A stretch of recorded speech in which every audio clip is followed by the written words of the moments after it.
Hello बच्चों, आप सभी लोगों का स्वागत है आपके YouTube चैनल अपने YouTube चैनल कॉन्सेप्ट वाली मैथ्स में। पिछले वीडियो में हमने आपको टर्मिनेटिंग और नॉन टर्मिनेटिंग डेसिमल के बारे में बताया था। उसको निकाल के दिखाया था कि कौन सा टर्मिनेटिंग होगा, कौन सा नॉन टर्मिनेटिंग होगा, कौन सा रिपीटिंग होगा। और वो जो मेथड हम लोगों ने इस्तेमाल किया था वो डिवीज़न मेथड था, लॉन्ग डिवीज़न मेथड। तो आइए इस वीडियो में हम लोग बताएंगे कि आप किसी भी डेसिमल को देख के केवल किस तरह से बता सकते हैं कि वो टर्मिनेटिंग होगा या नॉन टर्मिनेटिंग होगा।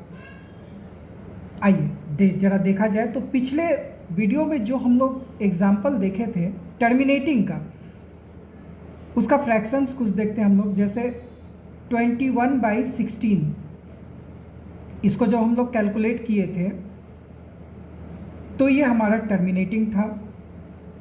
129/25 इसको जब हम डेसिमल में कन्वर्ट किए थे ये भी टर्मिनेटिंग था। 6/25 जब इसको कैलकुलेट करेंगे तो ये भी हमारा टर्मिनेटिंग होगा। आपने अगर एग्जाम्पल बनाया होगा, एक्सरसाइज बनाया होगा तो देखा होगा कि ये सब जो है 2/125 ये सब का रिजल्ट जो है ये टर्मिनेटिंग आ रहा है। और जो हम लोगों ने एग्जाम्पल्स वगैरह लिए थे नॉन टर्मिनेटिंग का, उसमें 22/7 ये नॉन टर्मिनेटिंग था, यानी टर्मिनेट हो ही नहीं रहा था। ऐसा एक समय नहीं आ रहा था जिस समय हम कह सकें कि हमारा डिवीज़न कंप्लीट हो जा रहा है। 31/27 ये भी नॉन टर्मिनेटिंग था। उसके बाद हमारा 2/15 ये भी जो हम लिए थे ये हमारा क्या था, नॉन टर्मिनेटिंग। तो जरा इनके डिनोमिनेटर्स पे आप अच्छे से नज़र देखिए, नज़र दौड़ाइए कि जो हमारा टर्मिनेटर्स है, टर्मिनेटिंग डेसिमल है और नॉन टर्मिनेटिंग डेसिमल को देने वाला जो फ्रैक्शंस है उनके डिनोमिनेटर्स को देखिए। आइए सबसे पहले हम लोग टर्मिनेटिंग जो है डेसिमल्स को देने वाला जो फ्रैक्शन है, इन्हीं फ्रैक्शन से तो हमारा टर्मिनेटिंग डेसिमल बना है ना। तो इनके डेसिमल्स को इनके डिनोमिनेटर्स को देखिए। इनका डिनोमिनेटर कितना है 16, इनका डिनोमिनेटर कितना है 25, इसका भी 25, इसका 125। इनका जो जिससे हमें नॉन टर्मिनेटिंग डेसिमल मिला है उनका ज़रा देखिए डिनोमिनेटर 7, 27, 15। कुछ अंतर पता चल रहा है? बिल्कुल पता चल रहा है। और वो अंतर क्या है कि जैसे हम अगर 16 को लेते हैं तो जब हम इसका प्राइम फैक्टराइजेशन करेंगे, प्राइम फैक्टराइजेशन आप लोगों ने पढ़ा होगा, अगर नहीं पढ़ा है तो एक हम करके बता देते हैं। जैसे मान लीजिए हमको 6 का प्राइम फैक्टराइजेशन करना है तो सबसे पहले हम लोग इसको डिवाइड करते हैं सबसे छोटे अंक से 2 से। कितना बार में लगेगा? 8 बार में। अब कितना बार में लगेगा? 4 बार में। अब कितना बार में लगेगा? 2 बार। यानी 16 को हम लिख सकते हैं 2 × 2 × 2 × 2 यानी 2⁴। अब आइए 25 का प्राइम फैक्टराइजेशन करते हैं तो 25 को हम लिख सकते हैं 5 × 5 यानी 5²। ये भी 25 है तो इसको भी हम लोग लिख सकते हैं। एक एग्जांपल और लेते हैं टर्मिनेटिंग का हम लोग 17/200 ये भी हमारा टर्मिनेटिंग ही होगा। इसका भी हम लोग प्राइम फैक्टराइजेशन करते हैं। जब सबसे पहले 125 का करते हैं तो 125 का कितना हो जाएगा हमारा, ये हो जाएगा 5 × 5 × 5 यानी 5⁻3। अब है हमारा 200 का कैसे करेंगे तो आइए निकालते हैं पहले 200 का साइड में। 2 से करेंगे तो कितना बार में लगेगा? ये 100 बार में। फिर 2 से करेंगे तो कितना बार में कटेगा? 50 बार में। अब 2 से करेंगे तो कितना बार में लगेगा? 25। अब 5 5। तो यहाँ पे हमारा हो जाएगा 2 इंटू 2 इंटू 2 इंटू 5 इंटू 5, यानी 2 का पावर 3 इंटू 5 स्क्वायर। कुछ पता चल रहा है? ये जितने भी हमारे डिनोमिनेटर्स हैं, इन सबके प्राइम फैक्टराइजेशन में या तो 2 है या 5 है या 2 और 5 दोनों है।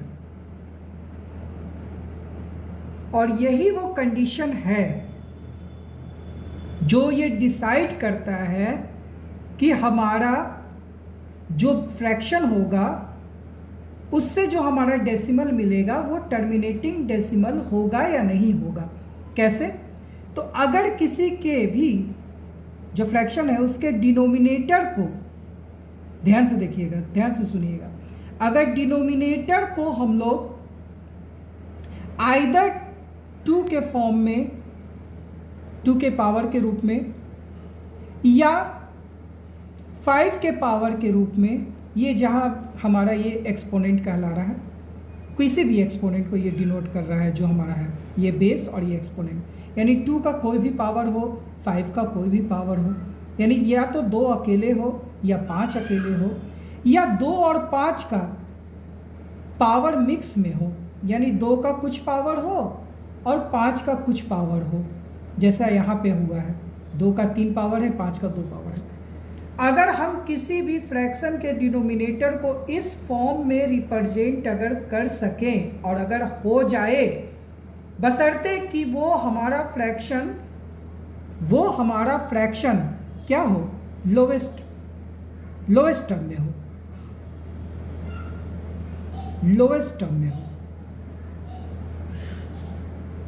ध्यान से सुनिएगा फिर से, अगर कोई हमारा फ्रैक्शन लोएस्ट टर्म में हो, स्टैंडर्ड फॉर्म में हो, स्टैंडर्ड फॉर्म में लिखने का मतलब क्या हुआ कि न्यूमरेटर और डिनोमिनेटर के बीच में, न्यूमरेटर और डिनोमिनेटर के बीच में नो कॉमन फैक्टर, कोई कॉमन फैक्टर नहीं बचना चाहिए, कोई कॉमन फैक्टर नहीं हो। और तब अगर हम लोग डिनोमिनेटर को इस फॉर्म में अगर रिप्रेजेंट कर पा रहे हैं और अगर कर रहे हैं और अगर वो डिनोमिनेटर इस फॉर्म में लिखा जा पा रहा है, तब वो जो डेसिमल हमें मिलेगा, वो जो डेसिमल होगा, वो डेसिमल हमारा टर्मिनेटिंग डेसिमल कहलाएगा। टर्मिनेटिंग डेसिमल हमें प्राप्त होगा, टर्मिनेटिंग डेसिमल प्राप्त होगा।